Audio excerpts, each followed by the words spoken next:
Bismillahirrahmanirrahim. Assalamualaikum warahmatullahi wabarakatuh.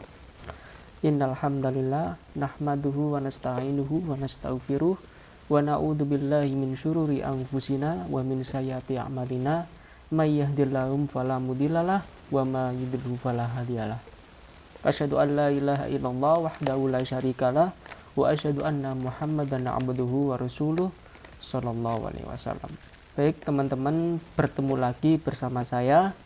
Selama 7 menit ke depan, saya Syahrul Fauzi Bisri akan membahas dengan topik yang berjudul Mengejar Harapan yang Sesungguhnya. Dari sumber buku Syekh Mustafa Al-Gholayini tentang bimbingan menuju ke akhlak yang luhur. Ini bukunya. Baik, langsung saja ke pembahasan. Setiap orang yang mempunyai sebuah harapan. Setiap orang yang mempunyai sebuah harapan, harusnya dia berusaha sekuat tenaga untuk mencapai harapannya itu atau cita-citanya itu. Nah, dan sebaliknya, jika seseorang tersebut tidak memiliki sebuah harapan di dalam hatinya, pasti dia tidak akan berusaha sekuat tenaga untuk mencapai cita-citanya. Nah, mungkin kita tidak pernah tahu ya, dan tidak pernah melihat, tidak peduli dengan seseorang yang bekerja. Apakah dia sesuai harapannya ataukah tidak. Nah, tetapi sudah dapat dipastikan bahwa orang tersebut dalam hatinya itu sudah yakin pada diri sendiri bahwa yang dikerjakan ini tentu akan ada akibatnya dan dipandang mulia oleh masyarakat setempat, bahkan sudah menjadi bahwa ini adalah kegiatan yang positif yang ada di Indonesia, masyarakat yang ada di Indonesia ini. Bahkan selain itu tentu sangat bermanfaat untuk dirinya sendiri, bahkan untuk keluarganya sendiri. Begitu. Nah, seperti orang yang bekerja di salah satu perusahaan hotel, misalkan ya, hotel, restoran, pabrik, jajan, dan lain-lain. Kita tidak tahu atau bahkan tidak peduli apakah dia bekerja di perusahaan tersebut apa sesuai dengan harapannya ataukah tidak.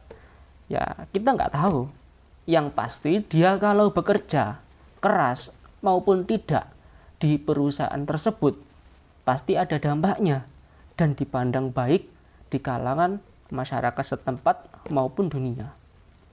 Nah, dan saya kasih contoh lagi ya teman-teman ya. Misal, seseorang membuat ramuan jamu karena ia sakit. Kemanfaatannya untuk siapa? Ya untuk dirinya sendiri. Dia kalau bekerja manfaatnya juga untuk dirinya sendiri, bahkan ya untuk keluarganya.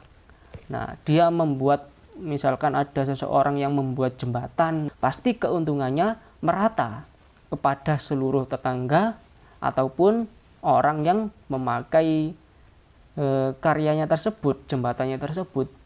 Nah, atau seseorang yang ingin melanjutkan usahanya yang lebih besar lagi, seperti membuat rumah sakit, penginapan umum yang gratis untuk para musafir yang bepergian, dan para musafir itu kehabisan bekal. Lebih besar lagi manfaatnya, yaitu untuk seluruh bangsa jikalau membuat seperti itu. Nah, orang yang menciptakan, seperti orang yang menciptakan pesawat misalkan ya, pesawat udara, pesawat radio, televisi, kereta api. Nah, itu juga keuntungannya ya lebih besar lagi sama umat manusia sejagat raya ini. Nah, coba ya teman-teman yang menonton video ini merenungkan kembali sedalam-dalamnya apa sebabnya semuanya itu terjadi.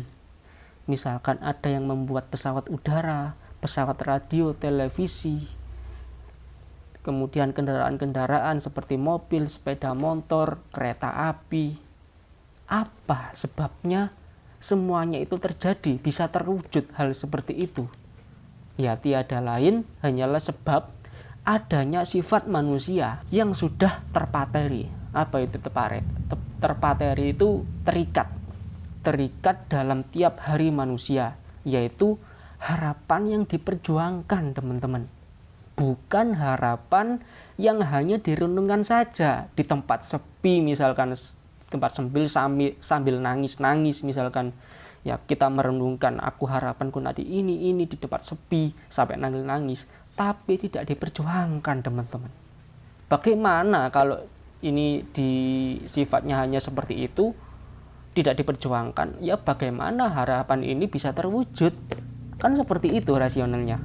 Mungkin ada yang bertanya, teman-teman, bagaimana ya jikalau seseorang itu sudah kehilangan rasa harapannya? Bagaimana ini kalau terjadi? Nah, lenyapnya sifat harapan adalah suatu penyakit yang sudah menyebar luas, teman-teman, di kalangan masyarakat, bahkan yang ada di Indonesia ini. Jikalau harapan itu hilang, harapan kita hilang, ya kita perhatikan dulu betapa sedikitnya masyarakat yang ada di Indonesia ini menjadi sosok manusia, golongan manusia yang benar-benar gemar untuk bekerja keras, teman-teman, dan giat. Dan golongan masyarakat hidupnya kurang bahagia dan bahkan tidak berbahagia sama sekali. Mereka yang senantiasa sedih, menyesal, yang saya contohkan itu ya, yang orang yang nggak bahagia, dia itu menyesal, sedih, bahkan sampai benci terhadap orang yang hidupnya mewah dalam kehidupannya. Nah, padahal orang yang bahagia dalam prosesnya pasti ada rasa hilang harapan, seperti pertanyaan itu. Tapi demi harapan yang dia perjuangkan, dia itu mau, teman-teman, berjuang demi mendapatkan harapan itu.